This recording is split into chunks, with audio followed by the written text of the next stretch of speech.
Magdamag na nakakulong si Senator Jinggoy Estrada sa Quezon City Jail matapos sumuko kahapon. Nakakulong na rin doon ang tatlo niyang kapwa-akusado sa kasong plunder.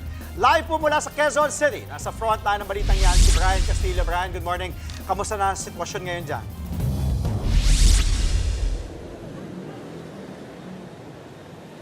Andre, Angela, good morning. Mahigpit yung seguridad dito sa New Quezon City Jail sa Payatas kung saan nakakulong nga ngayon si Senador Jinggoy Estrada.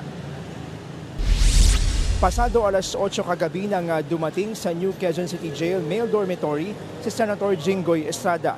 Sumuko si Estrada matapos ipaaresto ng Sandigan Bayan sa kasong plunder, kaugnay ng 573 million pesos na kickback umano mula sa mga flood control project.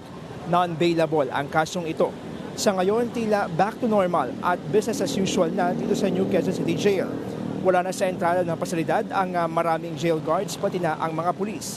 Pero hindi pa rin basta-basta makakapasok ang mga gustong dumalaw.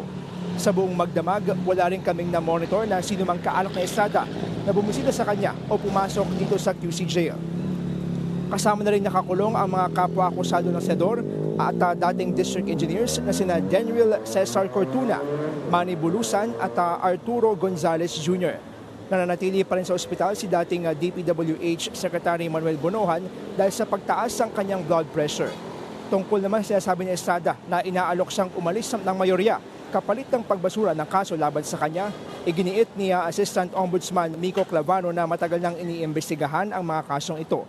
Hindi rin daw dapat pinaghahalo ang pananagutan at politika.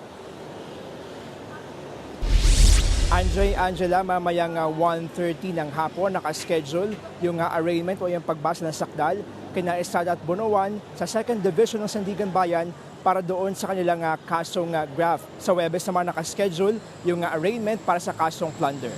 Yan muna ang latest. Balik sa inyo, Andre at Angela. Maraming salamat, Brian Castillo. Mga kapatid, Angela Lagunsad Castro po para sa komprehensibo at makabuluhang balitaan at talakayan. Mag-follow at subscribe na sa social media pages ng News 5.